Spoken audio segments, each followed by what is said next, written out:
बच्चों ये है नीट के टॉप लेवल के क्वेश्चंस, हर पेपर में एक दो क्वेश्चंस टफ लेवल के होते हैं, तो उन्हीं के लिए मैंने ये सीरीज बनाई है। तो देखते हैं कि अपने लोग सॉल्व कर पाते हैं कि नहीं।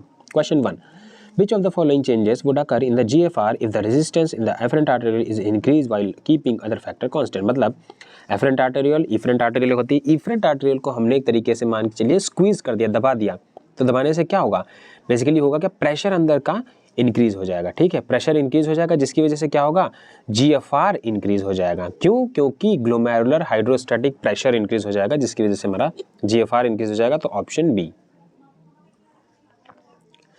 Second question, a person is administered a drug that specifically block the action of sodium potassium chloride co-transporter in the thick ascending limb। एक ऐसा ड्रग दे रहे हैं जो बेसिकली क्या कर रहा है, जो सोडियम पोटेशियम क्लोराइड को-ट्रांसपोर्टर है थिक असेंडिंग लिम्ब में, उसके एक्शन को ब्लॉक कर रहा है। अब पूछ रहा है कि यूरिन पे क्या इफेक्ट होगा। तो बेसिकली जो असेंडिंग लिम्ब होती है वो हमारी रिस्पॉन्सिबल होती है सॉल्ट को मेडुला में पंप करने के लिए। ठीक है, अगर आप क्या करोगे कि इसको ब्लॉक कर दोगे, then the medulla loses its saltiness. Medulla के अंदर क्या होगा, सॉल्ट कम हो जाएगा, और बिना सॉल्टी मेडुला के कलेक्टिंग डक्ट पानी को नहीं खींच पाएगी। कहाँ से? यूरिन से, है ना। ऑस्मोसिस के थ्रू ही तो यूरिन से कलेक्टिंग डक्ट पानी खींचती है, तो नहीं खींच पाएगी, तो पानी क्या होगा, ज़्यादा से ज़्यादा लॉस होगा। तो ऑप्शन क्या जाएगा, production of large volumes of dilute urine. थोड़े टफ क्वेश्चन है बच्चों, पता है मुझे, लेकिन ज़रूरी है। Okay, question third, during the counter current mechanism what is the specific role of vasa recta in maintaining the medullary gradient. ये थोड़ा सा इजी है। बेसिकली काउंटर करंट मैकेनिज्म के दौरान जो वासा रेक्टा है उसका स्पेसिफिक रोल पूछ रहा है। तो बेसिकली देखिए, तो वासा रेक्टा आ रहा है यू शेप ब्लड वेसल। वासा रेक्टा जो होती है हमारी यू शेप ब्लड वेसल है, पता है आपको। ठीक है, क्योंकि वो यू शेप है, the blood flowing down picks up salt and flowing up gives it back. तो जो ब्लड उसमें नीचे जा रहा है वो सॉल्ट को पिक करता है, और जो ऊपर जा रहा है ट्यूब, वो सॉल्ट को वापस बाहर छोड़ देता है। तो बेसिकली ये क्या कर रहा है कि एक्सचेंजर की तरह काम कर रहा है। तो इसका आंसर जाएगा, it acts as an exchanger to prevent the wash out of solutes from the medulla. अब दो क्वेश्चन बचे हैं।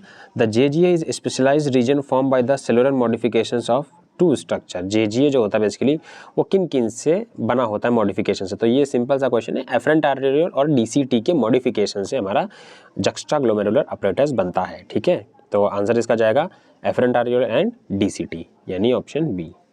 ओके बच्चों, लास्ट क्वेश्चन टफ क्वेश्चन है। नहीं उतना टफ नहीं है ये।